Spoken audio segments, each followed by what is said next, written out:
Hi, welcome back to Pacific Television Theater. I'm Phil Harmonic, and I have the pleasure to be here with the director, producer, and writer of tonight's play, Nick Kirkendall. Congratulations. Thank you. That was a great show. Oh, thanks. I do my best. I try. You know, we don't have a lot of live theater on CTV. What was your inspiration for bringing in live theater? Actually, the inspiration actually goes back to the year 2000. CBS put on a live presentation of the movie Failsafe, the 1964 movie, and as I was watching it, I felt like I was watching a stage play. I wasn't. I was watching it at home on TV, but then it occurred to me, I discovered that it has continuity of action, and when you have like a single live performance, it's like it's its own life form, and that's that's something that can't be duplicated in the editing room. So that idea kind of got planted in my head, and then some years later, I came across community TV back when I was at the old location there on Pacific Avenue. So I first volunteered, I think back in '05 over there, and then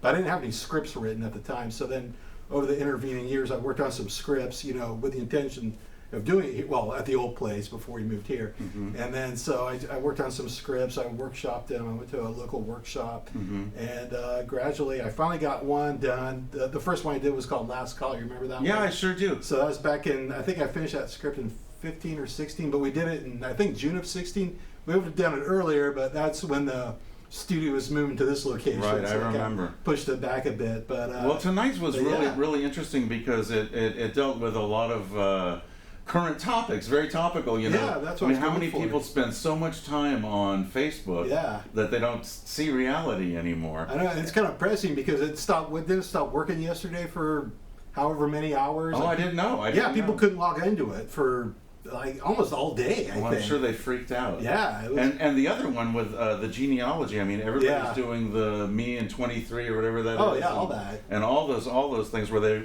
all of a sudden surprised. Totally. Yeah. Their ancestry has nothing to do with what they thought it did. Oh yeah, I'm finding out all kinds of things. Like you watch these ancestry shows, people discover they had all kinds of like shady figures in their past, that owned slaves or a good friend of ours thought that he was from sort of an Eastern European background and found out that he was Nordic. Oh yeah, that's the thing too. Your DNA different. comes up. I know, like my older brother did a DNA test, and it actually mostly matched what we thought actually. So there weren't any surprises there, but yeah. So what's for the future, Nick? What's next? I'd like to keep I'm excited. I got a script for the next show. I got a script that's called Funhouse. Funhouse. Yeah, it's a half-hour play, and but it's kind of like a family thing where like. Okay, there's this guy who's kind of prim and proper. Make sure to tune in to Funhouse on Pacific Television Theater. Yeah. Good night. Good night.